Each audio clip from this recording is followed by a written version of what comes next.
आसमंड और सिंगी।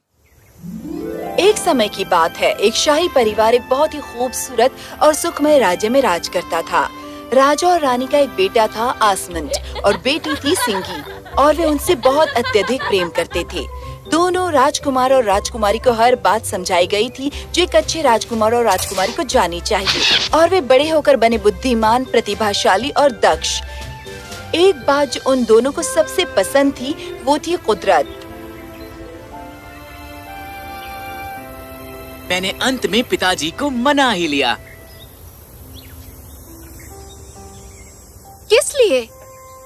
बालूत के वृक्षों के लिए?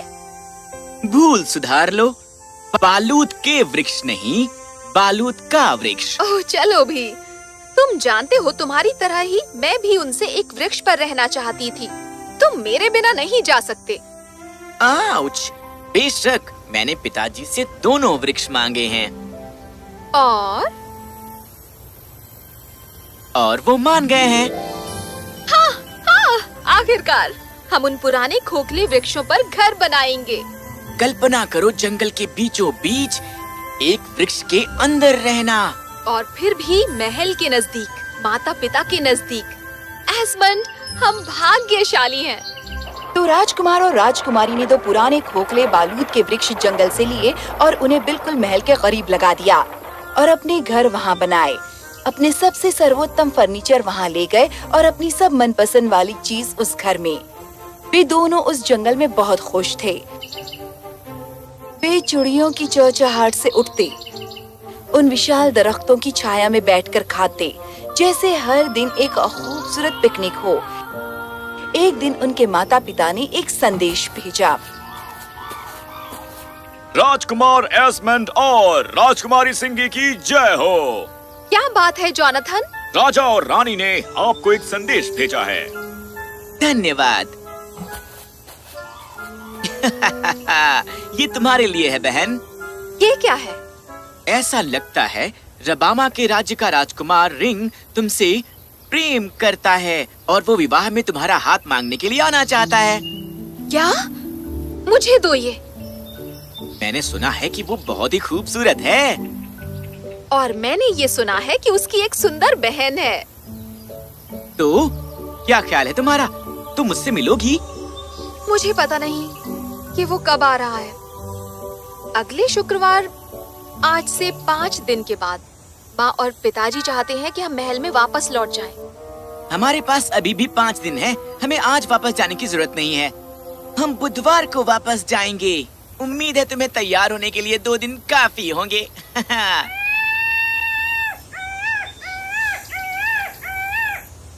बेशक नहीं, मैं कोई खास कपड़े नहीं पहन रही हूँ। उसे मुझे उसी रूप में देखने दो जैसी कि मैं हूँ। अब हुआ ये कि एक और भाई बहन का जोड़ा जंगल में रहता था, जो एक जादूगरनी और जादूगर थे।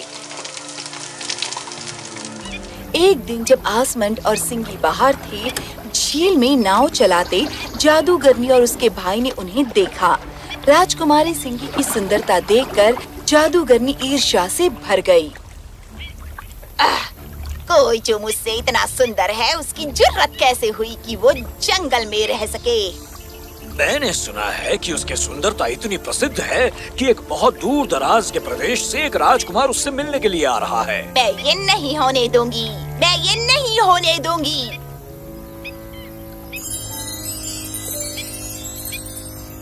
तुम इसके बारे में क्या करोगी? मुझे पता है मुझे क्या करना है।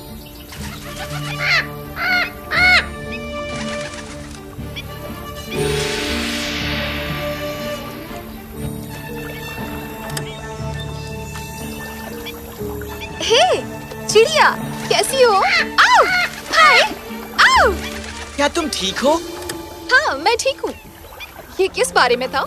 मैंने कभी किसी चिड़िया को इस तरह से व्यवहार करते हुए नहीं देखा, कभी नहीं। शायद इसे राजकुमार रिंग ने भेजा हो तुम्हारी कोई निशानी लाने के लिए। क्या? क्या तुम कभी अकल की बात करते भी हो? सिंगी और आसमंड को कोई अंदाजा नहीं था कि कैसे दुष्टता उन पर झपटने को तैयार है। जादूगरनी ने सिंगी का हार लिया और खुद को बदल लिया उसके ही खूबसूरत रूप में। उसके भाई ने बालूद के पेड़ों पर एक बुरा श्राप डाल दिया। सो अब और सोए रहो बेजान और बेखबर। तब तक सोए रहो जब तक अंधेरी रात न बन जाए दोपहर।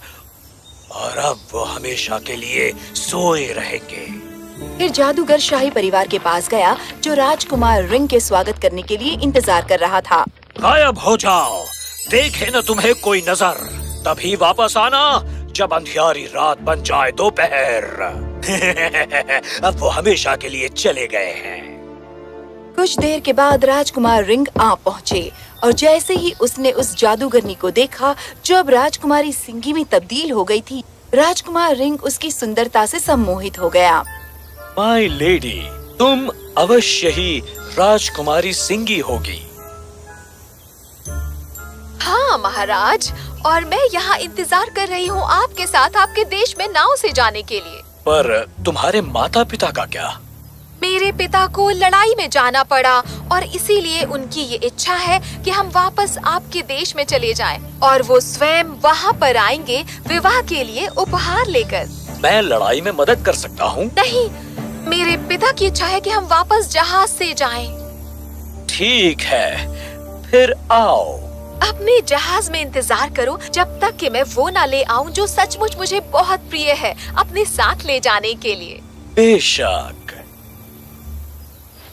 राजकुमार को ये पूरा मामला थोड़ा अजीब सा लगा, पर उसने कभी भी संदेह नहीं किया कि ये सब इतनी बड़ी बुराई होगी कि ये एक जादूगरनी थी, राजकुमारी सिंगी नहीं। तो उसने वही किया जो उससे कहा गया था। जादूगरनी जंगल में गई, उसने दोनों बातून के पेड़ उखाड़े जहाँ राजकुमार आसमंड और राजकुमारी सिंगी नींद में बेसुध थे, क्योंकि वो नहीं चाहती थी कि जो हुआ है उसका कोई सबूत बाकी रहे। जादूगरनी उन वृक्षों को राजकुमार रिंग के देश में अपने साथ ले गई। जादूगरनी और राजकुमार रिंग जहाज पर सवार होकर राजकुमार रिंग के देश में गए, जहाँ राजकुमार रिंग के माता पिता और उनकी बहन ने गर्मजोशी से उनका स्वागत किया। जादूगरनी के लिए एक महल बनाया गया ताकि वो आराम से रह सके जब तक उसके माता पिता विवाह के लिए आ नहीं जाते। जादूगरनी ने बालूद के पेड़ वहाँ बाग में लगा दिए जिसमें आसमंड और सिंगी अभी भी सोए हुए थे। कोई वृक्षों को देख नहीं सकता था क्योंकि वो सचमुच बहुत छोटे थे। राजकुमार रिंग अक्सर उस जादूगरनी को मिलने आता और उसे शाही दावतों में लेकर जाता अपने परिवार के साथ। जादूगरनी तंग आ गई थी। राजकुमारी की तरह व्यवहार करते करते उसे नापसंद था पूरा दिन मुस्कुराते रहना और सब लोगों से अच्छे से पेश आना। दिन ब दिन जादूगरनी और ज्यादा क्रोधित हो रही थी। इस तरह अच्छी और नेक बने रहने के लिए वो अपनी भूख से कहीं ज्यादा ढेर खाना खाना चाहती थी। वो जंगली नाच करना चाहती थी और जादूगरनी की तरह दहाड़ना चाहती थी बजाय विनम्रता से बात करने के। उफ, जादूगरनी बहुत क्रोधित थी। वो वापस महल में गई और 100 बार उसी बात को दोहराते हुए वो चिल्लाई और लात घूंस से मारे।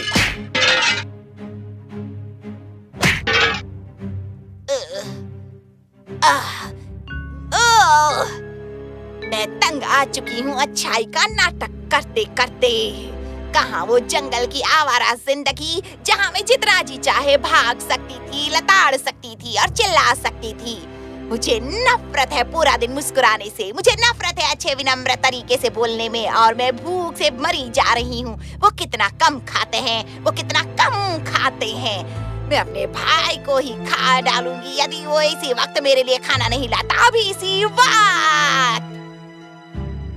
अचानक फर्श टूट गया और उसका भाई प्रकट हुआ खाने से भरे एक मेज के साथ।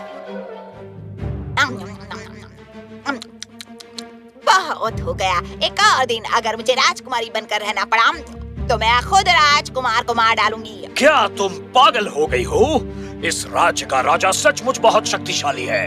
वो हम दोनों को सजा देगा।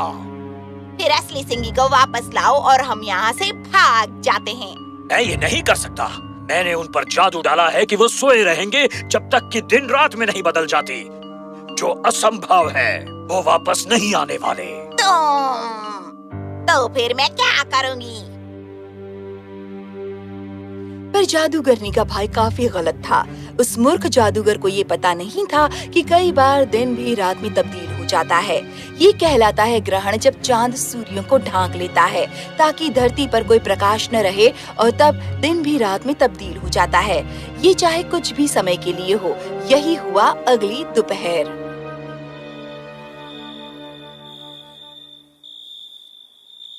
क्या नाश्ता? मैं नहीं जा रही, मैं नहीं जा रही।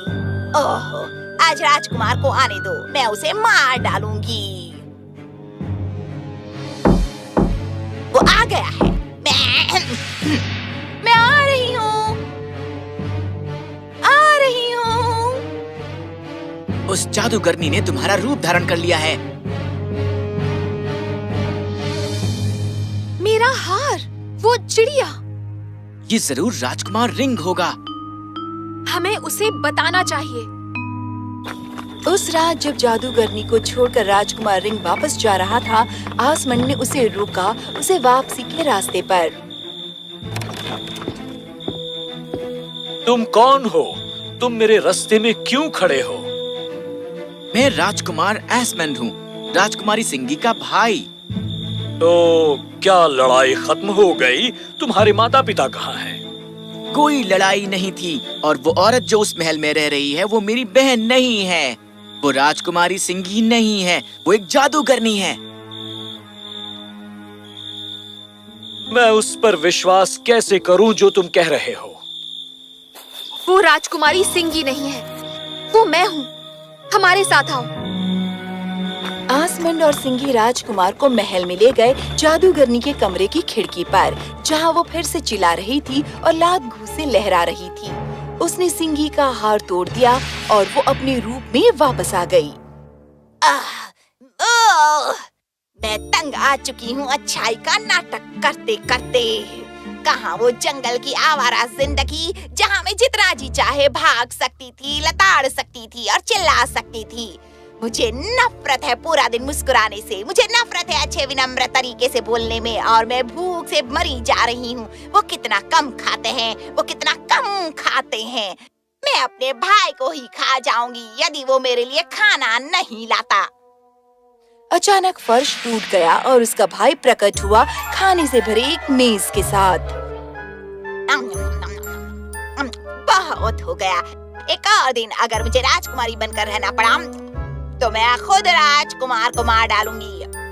क्या तुम पागल हो गई हो? इस राज्य का राजा सचमुच बहुत शक्तिशाली है। वो हम दोनों को सजा देगा। फिर असली सिंगी को वापस लाओ और हम यहाँ से भाग जाते हैं। मैं ये नहीं कर सकता। मैंने उन पर जादू डाला है कि वो सोए रहेंगे जब तक कि दिन रात में नहीं बदल जाती, जो असंभव है। वो वापस नहीं आने वाले। फिर जब राजकुमार सुबह आएगा, हम उस पर और महल पर एक सम्मोहन डाल देंगे और भाग जाएंगे। नहीं, तुम ऐसा नहीं करोगी। तुम वापस कैसे आए? क्योंकि दोपहर रात में बदल गई। सचमुच? कब? तुम्हें वाकई अपना सामान्य ज्ञान बढ़ाना चाहिए।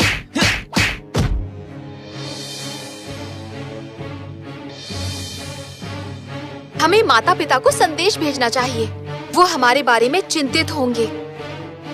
तो एक संदेश भेजा गया आसमंड और सिंगी के माता पिता को। वो भी उस सम्मोहन से छूट गए थे जिस दिन रात में बदल गया था। वो सब राजकुमार रिंग के देश में आए। राजकुमार रिंग को सिंगी से बेतहाशा प्यार हो गया था और आसमंड को प्रेम हो गया था राजकुमार रिंग की बहन से। दोनों विवाह संपन्न हुए बहुत शानो शौकत से, और वो सब हमेशा के लिए राज़े खुशी जी।